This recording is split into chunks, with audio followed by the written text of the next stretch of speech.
আসসালামু আলাইকুম ভিউয়ার্স, আমাদের আজকের রেসিপিতে থাকছে একটি জাপানিজ রেসিপি ওমুরাইস। ওমুরাইস অমলেট আমাদের বাচ্চা বুড়ো সকলেরই অনেক পছন্দ। তো এই রেসিপিটা বানানোর জন্য যা যা লাগছে তা আমি যখন রেসিপিটা বানাবো তখন তার সাথে সাথে বলে দিচ্ছি, কাজেই সাথে থাকুন। এই রেসিপির প্রথমে আমি নিয়ে নিচ্ছি প্যানে নিয়ে নিচ্ছি পরিমাণ মতো তেল। তেলটা একটু গরম হয়ে আসলে দিয়ে দিচ্ছি আদাটাকে একটু ছোট ছোট করে কুচি করে নিচ্ছি। তারপর দিয়ে দিচ্ছি পেঁয়াজটা একটু বড় বড় করে টুকরো করা। আদা এবং পেঁয়াজ যখন একটু নরম হয়ে আসবে তখন এর মধ্যে দিয়ে দিচ্ছি গাজর, দিয়ে দিচ্ছি ফুলকপি, এখানে ব্রকলিও দেওয়া যায়, দিয়ে দিচ্ছি আলু, একটু মিশিয়ে নিচ্ছি, দিয়ে দিচ্ছি ক্যাপসিকাম বা টমেটো, লাগছে সামান্য লবণ পরিমাণ মতো, দিয়ে দিচ্ছি গোলমরিচের গুঁড়া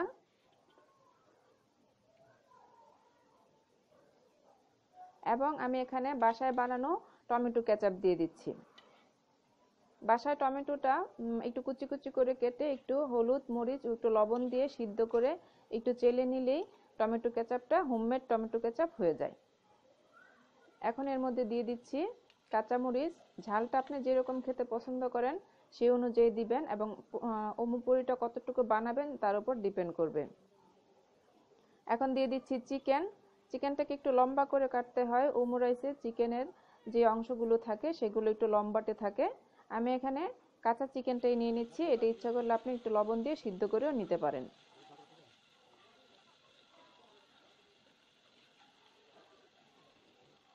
চিকেনের কালারটা যখন একটু সাদাটে হয়ে আসবে তখন এর মধ্যে অল্প একটু পানি দিয়ে দিচ্ছি ভেজিটেবল এবং চিকেনটা একটু সিদ্ধ হওয়ার জন্য। আর ভেজিটেবলটা আপনি আপনার ইচ্ছা মতো বাড়িয়ে কমিয়ে বা বিভিন্ন আইটেম নিয়ে নিতে পারেন। দেখে নিচ্ছি কিরকম হচ্ছে। এই পর্যায়ে দিয়ে দিচ্ছি মটর। যেহেতু মটরশুঁটি একটু তাড়াতাড়ি সিদ্ধ হয়ে যায় সেহেতু এটা আমি রান্নার মাঝামাঝিতে অ্যাড করে দিচ্ছি।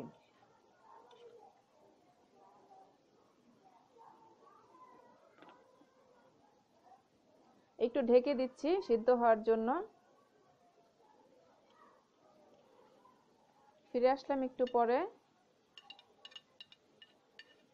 এ পর্যায়ে দিয়ে দিচ্ছি পেঁয়াজ পাতা বা গ্রিন অনিয়ন।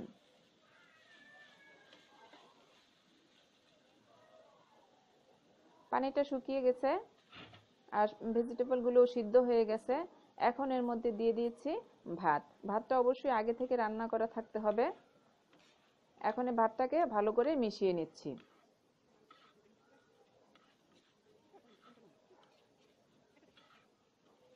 ভাতটা মেশানোর পরে এটা অন্য একটা চুলায় জালটা ডিম করে রেখে দিয়েছি। এবার অমলেটটা বানানোর জন্য নিয়ে নিচ্ছি 2টা ডিম। এখানে একটা ডিম নিলেও চলে, আমি 2টা ডিম নিয়ে নিচ্ছি।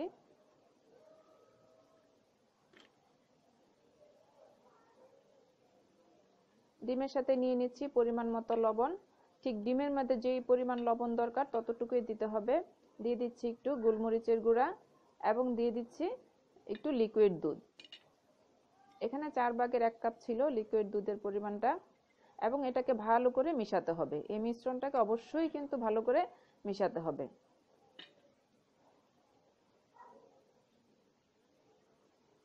এবার অমলেটটা বানাবো। প্যানের মধ্যে দিয়ে দিলাম সামান্য তেল, এটাকে চারপাশে ছড়িয়ে নিচ্ছি। আর তেলের পরিমাণটা অবশ্যই যেন অল্প হয়, বেশি তেল দেওয়া যাবে না। ডিমটা দিয়ে দিচ্ছি, এটা চারপাশে ছড়িয়ে নিচ্ছি যেন উপরের অংশটাও সিদ্ধ হয়ে যায়। দেখতে পাচ্ছেন ডিমটা সিদ্ধ হয়ে গেছে। এখন এই ডিমটাকে একটা একটু ছড়ানো একটু বড় ধরনের বাটির মধ্যে নিতে হবে। যে শেপে আপনি ওমুরাইসটা বানাবেন ওই পরিমাণের শেপের বাটি হলে ভালো হয়। আমি নিয়ে নিচ্ছি বাটিতে। এখন এর মধ্যে রাইসগুলো দিয়ে দিব। রাইসটা আমি চুলায় বসিয়ে রেখেছিলাম ডিম করে, এর মধ্যে কয়েকটা চিলি ফ্লেক্স দিয়ে দিচ্ছি। এর মধ্যে যদি এই মুহূর্তে চিলি ফ্লেক্সটা দেওয়া হয় তাহলে শুকনা মরিচের ভাজার যে সুন্দর একটা স্মেল ওইটা পাওয়া যায়। আর ওমুরাইসটা একটু ঝাল ঝাল হয়, কাজে যারা ঝাল পছন্দ করে তার ঝালটা একটু বাড়িয়ে দিতে পারেন। অমলেটের মধ্যে গরম গরম রাইসটা দিয়ে দিতে হবে। দেখতেই পাচ্ছেন রাইসটা থেকে কিন্তু এখনো ভাপ উঠতেছে। বাটিটা পুরোটা রাইসটা ভরে ডিমগুলোকে একটু উল্টে দিতে হবে। এখন উল্টে একটা প্লেটে ঢেলে নিচ্ছি।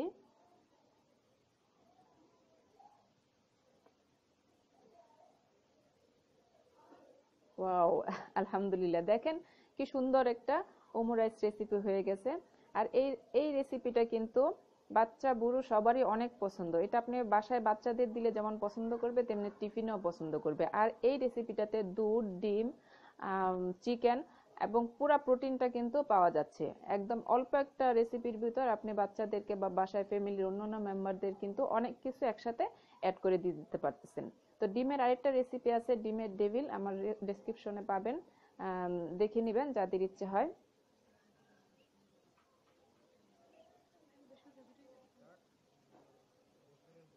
আর অবশ্যই ওমুরাইসটা সস দিয়ে খাওয়ার চেষ্টা করবেন। আর ওমুরাইসটা যদি আপনি গরম গরম পরিবেশন করতে পারেন, আমি কথা দিচ্ছি যে যে কেউ এটা আপনার খুব পছন্দ করবে। তো ভিউয়ার্স, এ ছিল আমাদের আজকের জাপানিজ একটা রেসিপি। জাপানিজ খুব পপুলার একটা রেসিপি, জাপানিজরা এই রেসিপিটা অনেক পছন্দ করে। আমি একটু খেয়ে দেখিয়ে দিচ্ছি, আপনি অবশ্যই বানিয়ে খাবেন। তো ভিউয়ার্স, রেসিপিটা যদি ভালো লাগে অবশ্যই একটা লাইক দিবেন, ফ্রেন্ডস ফ্যামিলির সাথে শেয়ার করবেন। আর রেসিপিটা পরবর্তীতে কাজে লাগানোর জন্য আপনার টাইমলাইনে শেয়ার করে রাখতে পারেন। আর রেসিপি সম্বন্ধে কোনো প্রশ্ন থাকলে অবশ্যই কমেন্ট বক্সে জিজ্ঞেস করবেন, আমি উত্তর দেওয়ার চেষ্টা করব।